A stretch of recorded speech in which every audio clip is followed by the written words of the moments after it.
What is happening? Welcome to my channel. My name is Matt Bradford. Today this is Rock Lap Steel 2. So we're building on Rock Lap Steel 1, which is building on all of the beginner lessons. If you haven't watched the beginner lessons, I'm going to link them here, one of the sides. I don't know which one. And so if you're not sure what I'm talking about, if you're confused about the way we're notating stuff, then please visit those. We're not going to use tabs. The reason for that is this,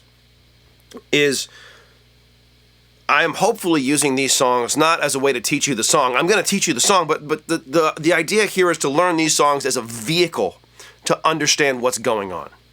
Okay, I have a cold today, so if I cut away, it's so you don't have to hear me hacking up a lung. If you're looking at what's it called? Smoke on the Water, which we did last week, right? Okay, those three chords. That's a 1 flat 3 and a 4, right? We'll put it up here, one of the side, whatever side I put it on, right? Now that's great. Those are great chords, but you also hear them in, right? That's a different key, but different key, probably the same key.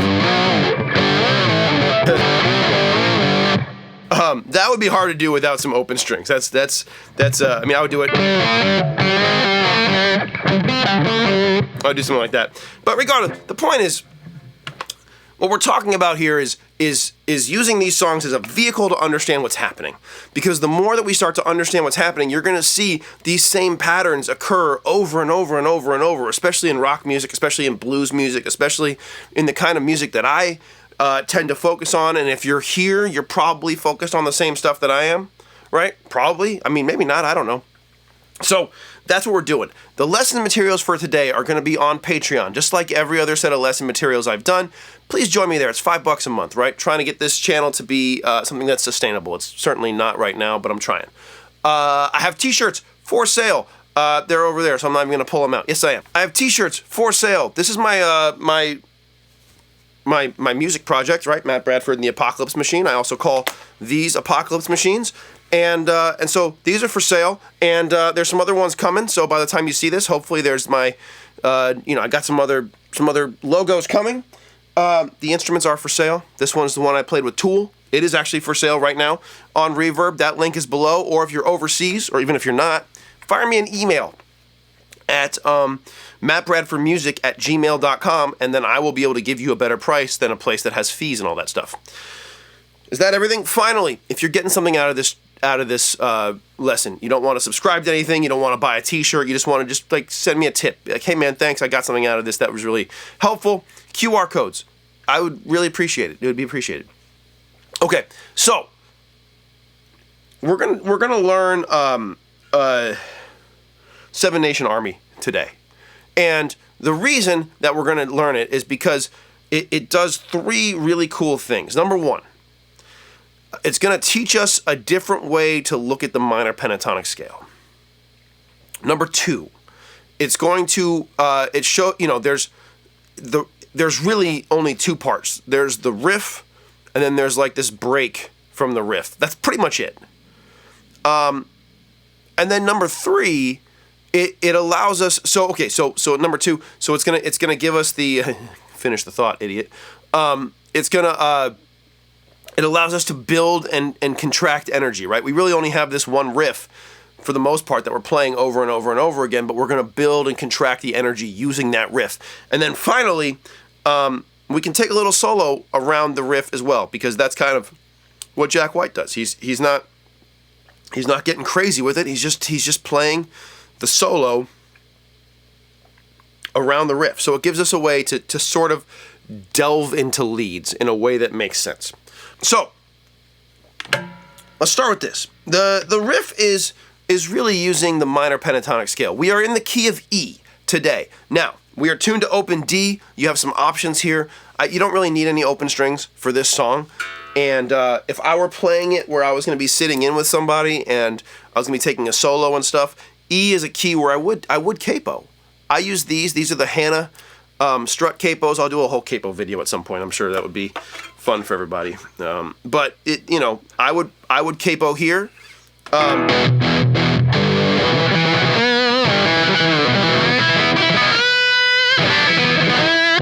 But it doesn't, the only thing it would change for the riff, right, and I'm going to do the riff in a second, is it would give me an open string at the end of the riff.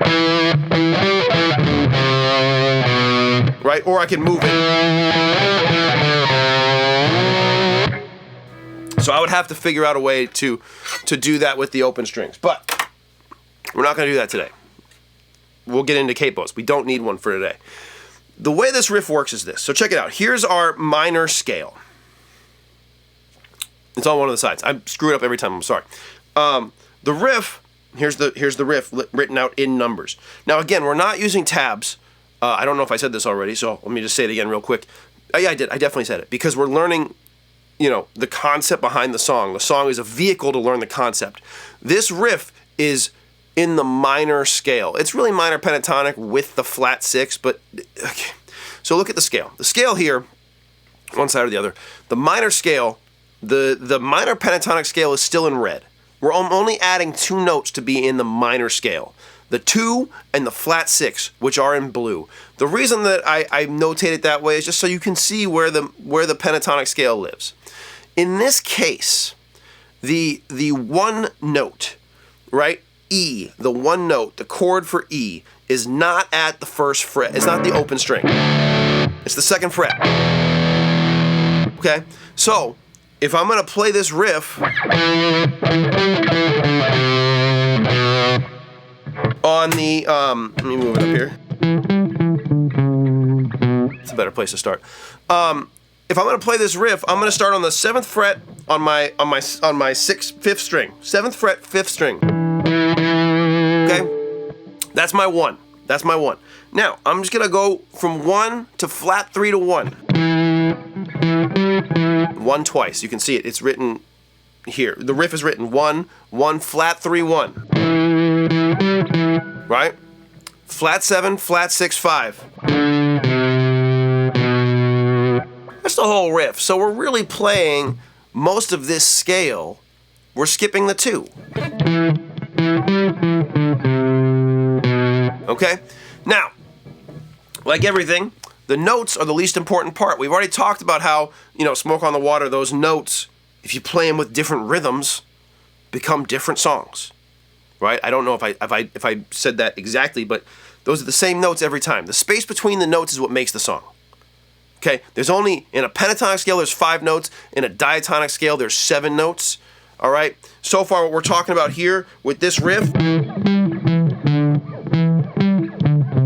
talking about 5 notes, but it's not the pentatonic scale. But it's still 5. We're talking about 5 notes. So these notes, we got to play them in time.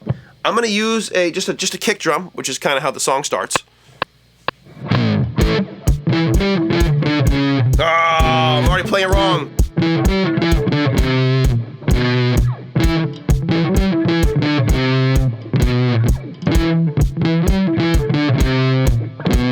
Okay?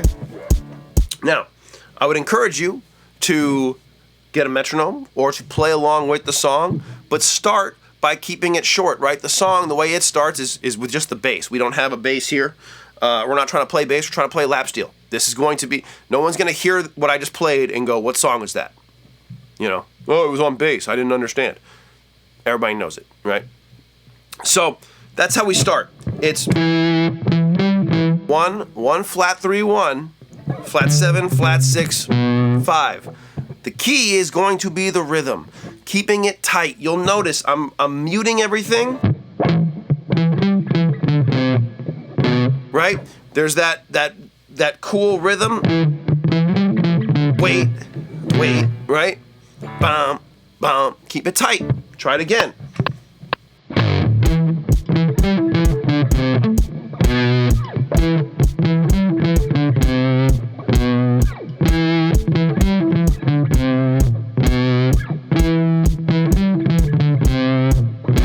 Okay? Simple enough. Now, should we do the breakdown part? Yes, the breakdown part is very simple. It is the flat 3 chord and the 4 chord. So, if you're not sure what the flat 3 is, at this point, you know, find your 1, go up 3 frets. Here's your 1, right? Your 1 is E. We knew that. So 1, there's your flat 3. Okay?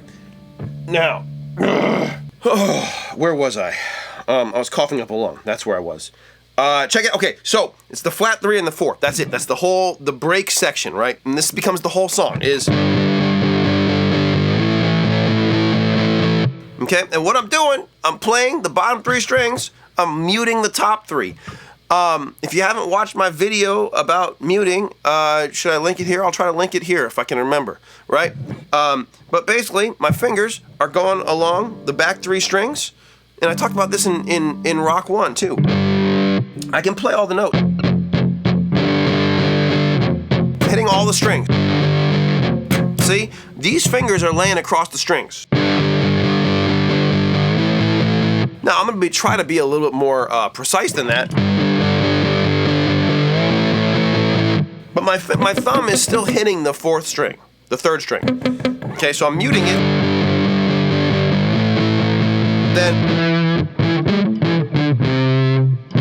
So getting those transitions, right? Flat 3 to 4, that's the only other part of the song. So we have the riff, and then we have flat 3 to 4.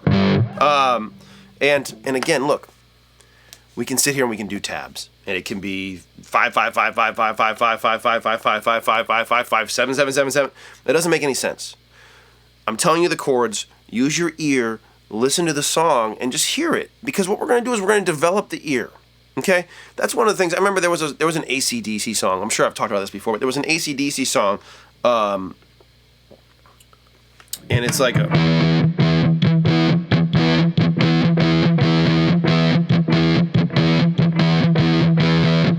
something like that, right? And I remember as a younger person sitting there and trying to read it and figure it out by tab. And it's like, man, it's the same chord. Just listen to it. And hear ba da da da, and then get your hand to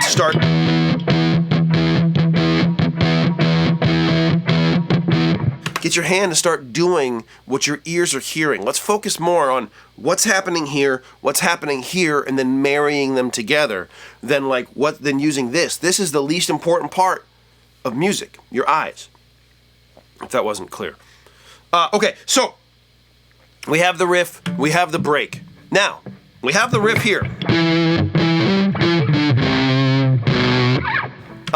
The break, I pulled up this other chart, I'm sure, I hope, and because this is really where we're seeing the riff. So check it out. Now, I'm going to go up to, where's my 1? I want you to think about this real quick. Where's your 1? Up here in this area, if you're playing the bottom 3 strings. I'm going to give you a second. I want you to pause it. I want you to find where your 1 is. Okay, I hope you found that it's at the 14th fret. Okay? Now, the next thing that happens in the song is the slide comes in. And the way he's playing it is really cool because it's not, right? It almost feels like he's throwing the slide up to that flat 3, right? You see what I'm saying? Like, so it's not. It's.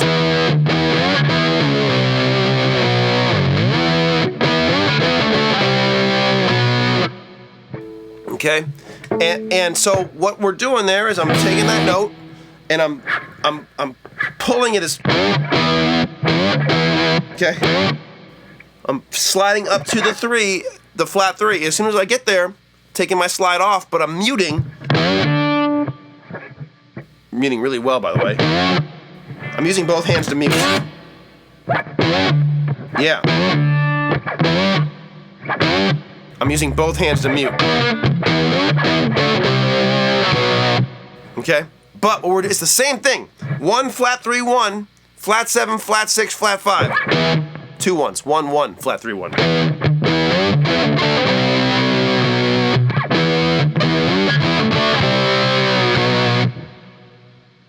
We're still muting. We're still controlling it. It's not. Okay.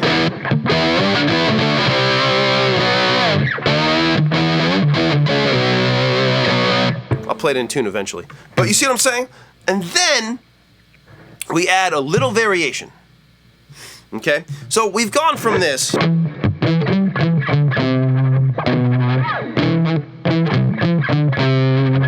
this, and then we add the variation. It's not that different. It's 1-1, flat 3-1, flat 7, flat 6, flat 7, flat 6, 5.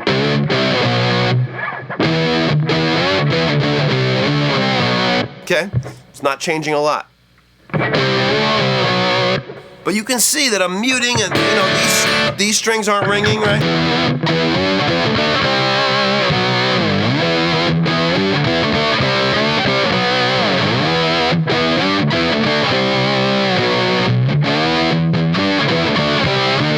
And then back to the break.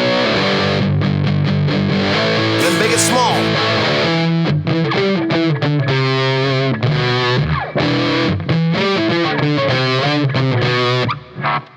You see what I'm saying?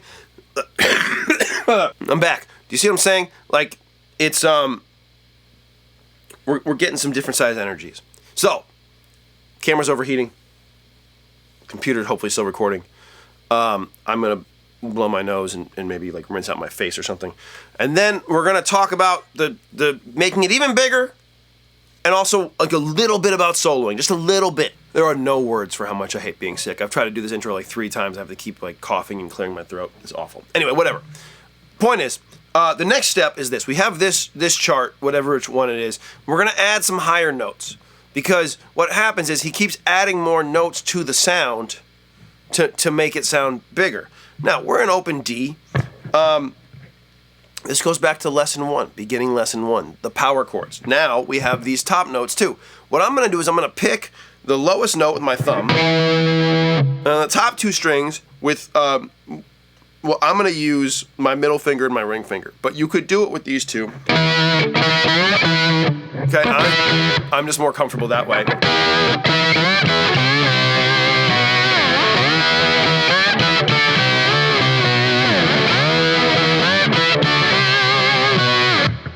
Okay, and so now we have 3 levels of riff. We have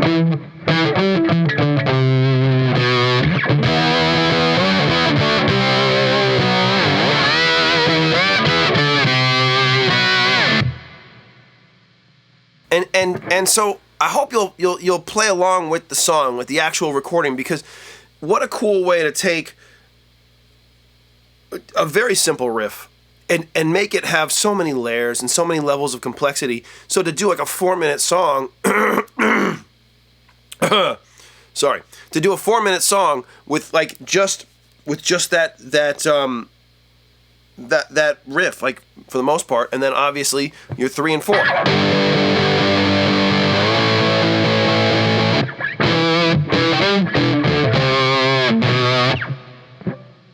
Right? That's so cool. So we just keep adding more notes, higher notes. The lower notes, the smaller, right, has less energy. Bigger, more notes, higher up. Even bigger, more notes, higher up. Does this start to make sense? The solo, the kind of solo he's playing is really, it's the riff.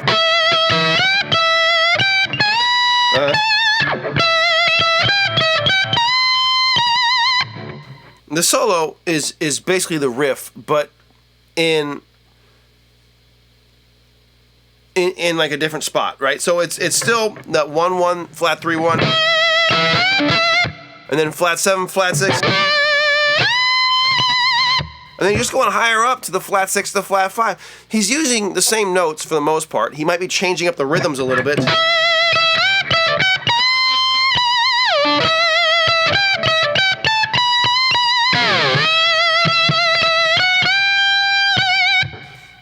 Or notes there around, but using that same rhythm the whole time.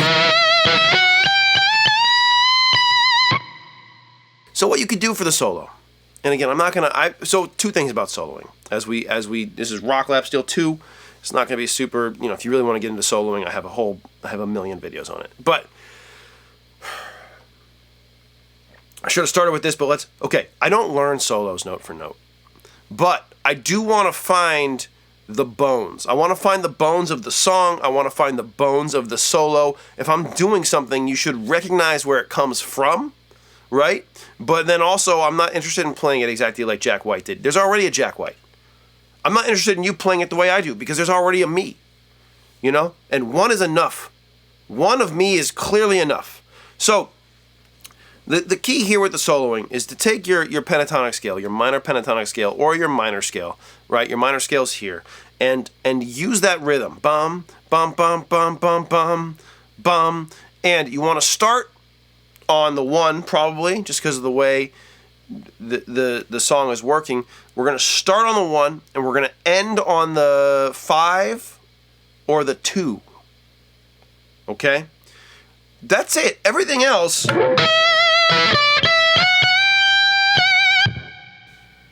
That was 1-1, flat 7-1, 1-1, flat 3-2.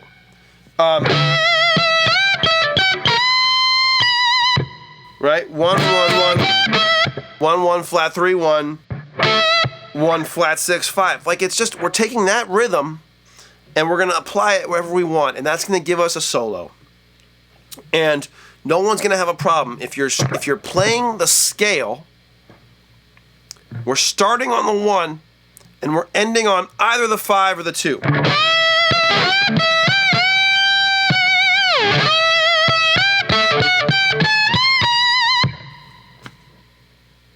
That's... Play with that. Play with that over the song. So now we have 2 songs. We're still not using open strings, although we're going to get into that because I think a lot of rock does benefit from open strings. But, you know, I'm going to tell you I think open strings are a cage. We're going to get there, but nothing is laying out that needs open strings yet, which is really exciting. I hope this made sense, right? We're going to start as small as possible with the riff. We're going to work our way up to big notes, and we're going to work our way up to actually playing a solo, hopefully. And again, have fun making mistakes. This is not about being perfect. This is not about any of that stuff. Music is supposed to be fun.